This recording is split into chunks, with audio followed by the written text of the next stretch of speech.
Dios les bendiga grandemente, gracias por ver este video. Los saluda su amigo y servidor en Cristo, Brandon Soto López. El día de hoy estamos estudiando la primera epístola del apóstol Juan, capítulo 2, versículo 3. Dicen las escrituras: y en esto sabemos que nosotros le conocemos, si guardamos sus mandamientos. Para el apóstol Juan, un distintivo de que alguien conoce a Dios es porque es una persona que guarda los mandamientos, esto es decir, que guarda y obedece la palabra de Dios. El autor Santiago nos dice en su carta que los creyentes en Dios no debemos ser oidores olvidadizos. Esto es decir, personas que solamente escuchan la palabra pero no la obedecen. Por ello, para el apóstol Juan, un distintivo de que alguien ha pasado de la muerte a la vida, esto es decir, que es una nueva criatura en Cristo, es porque es una persona obediente a la palabra de Dios. De hecho, en la misma carta del apóstol Juan nos va a decir que para los que amamos a Dios, los mandamientos no nos son gravosos. Esto es decir, no es una carga insoportable, algo que nos fastidie, sino todo lo contrario, es un deleite. El salmista dice que la palabra de Dios es como miel. Entonces, para un creyente la palabra de Dios no es una tortura, sino todo lo contrario. Jesucristo dijo que su yugo es ligero. Entonces, para alguien que conoce a Dios, los mandamientos no le son una carga, sino todo lo contrario, una bendición.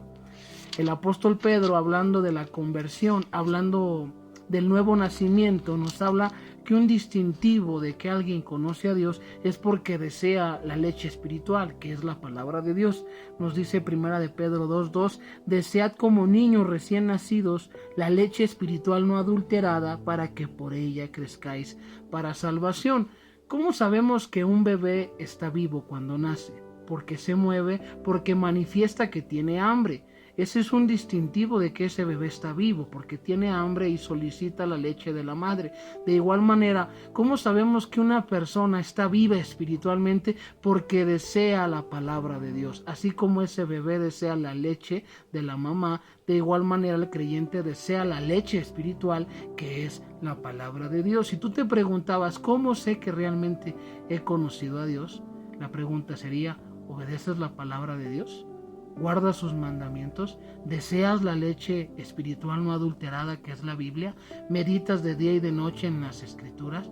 Porque recuerda lo que dice el apóstol Juan: para los que amamos a Dios, la palabra de Dios no nos es algo gravoso, sino todo lo contrario, es una delicia, es un deleite. Ese es el mayor distintivo de que alguien ha pasado de la muerte a la vida, alguien que expresa un hambre y un deseo de obedecer. Pedro lo dice: la leche espiritual, que es la palabra de Dios. Jesucristo, hablando también en este mismo sentido, nos habla sobre los frutos, que solamente a través de los frutos podemos conocer si alguien ha conocido a Dios. En el Evangelio de Mateo, capítulo 7, el Señor nos dice lo siguiente. Mateo 7, versículo 15 en adelante, nos dice el Señor Jesucristo: guardaos de los falsos profetas, que vienen a vosotros como vestidos de ovejas, pero por dentro son lobos rapaces. Aquí nos habla de que estas personas aparentan ser algo, aparentan ser ovejas, pero son lobos rapaces. Pablo nos dice, hablando de los hombres de los últimos tiempos, nos dice que tendrían apariencia de piedad, pero negarían la misma. Entonces, por eso Jesús nos dice en el verso 16: por sus frutos los conoceréis. ¿Cómo sabemos que alguien es oveja o que alguien es un lobo? Jesús nos dice: a través de sus frutos. Juan nos dice: ¿cómo sabemos que realmente le conocemos? Si guardamos sus mandamientos. Por eso Santiago nos dice que una fe sin obras es una fe muerta. No porque las obras nos salven, sino porque las obras es una evidencia de que alguien realmente ha conocido a Cristo. Y añade el versículo 16: ¿acaso se recogen uvas de los espinos o higos de los abrojos? Así, todo buen árbol da frutos buenos, pero el árbol malo da frutos malos.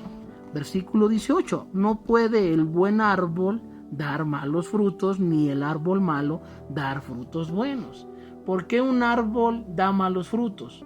Porque el árbol es malo. ¿Por qué un árbol da buenos frutos? Porque el árbol es bueno. Esa es una naturaleza.